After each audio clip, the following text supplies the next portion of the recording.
It is the return of the Numerical Machining Complex, NMC, a state corporation that has been alive for more than 30 years. It was to locally produce automobile parts, but nothing.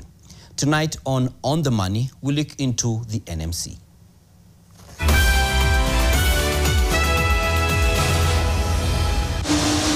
We were entering at a time when nobody had hopes of Numerical Machining Complex being able to do anything. I think at some point it was among those entities which were being earmarked for scrapping by virtue of the fact that nobody could see any benefit that was coming out of it. Sentiments shared by Kenya Power and Lightning Company Managing Director Joseph Siror hold nothing but the truth. Many do not even know of the Numerical Machining Complex existing. Started in 1984 and situated in Railways area of Nairobi County, the Numerical Machining Complex is one of the least known state corporations in the nation, established to produce spare parts for automobiles. And as the acting managing director, George Makatetu, narrates, it is NMC that put together the first car in Kenya, Nyayo Pioneer.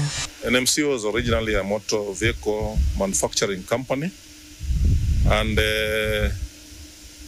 we need a prototype for the car known as Nyayo Pioneer. But the challenge which the company faces is that from that time, we didn't go to mass production. The 5 prototypes that were set to hit 120 kilometers per hour did not get to see the light of day. Thus, NMC had to diversify to survive. For the company to survive, it started doing other things like industrial spares in different sectors, in sugar, in cement, in power, so in many areas in agriculture. So for it to sustain itself, which was not adequate. So it means it could not achieve its full capacity. The company continued facing financial difficulties for a decade until 2024, when they hit profits of 960,280 shillings. And here's the reason why. We had a deal with Kenya Power and Lighting Company, where they were giving us these used transformers, and then our work is to turn them into billets. Because the transformer you see in the background, they are made from tin. We are going to turn into tin billets, but then later we are going to use the same billets to produce other products for Kenya Power and other Kenyans. Kenya Power is also giving us copper and aluminium. Our main aim of taking this for Kenya Power is to turn the copper into cable lugs. We are hoping to do them locally, and also to turn into earth rods. Kenya Power may seem to have come to NMC's rescue, but apart from lifting a fellow government entity from the bottom, Siror says for their benefit, this will aid to curb vandalism. So when you look at it from the company side, there is of course the aspect of the cost of maintenance. There is the fact that we have to spend more to replace what was really in the circuit. And then the other aspect of not receiving any income by virtue of a number of, or a section of the customers being off supply. On the other side, if you look at those now who suffer as a result of the fact that those assets were vandalized, it's even now of higher magnitude. At times, it might even mean loss of lives. This also eases on the time and expense KPLC takes to import these products. But we're hoping one day NMC will go back to its dream. There are so many sectors we can support. NMC Managing Director may not like where they are as a company at the moment, but they are definitely not where they came from years ago.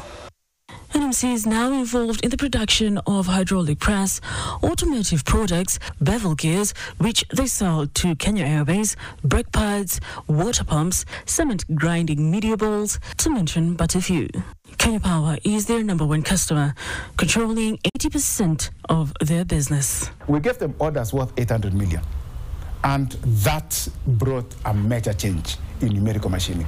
A company that was so silent, or there was very little activity, with all the capacity to do good, were unable to do it.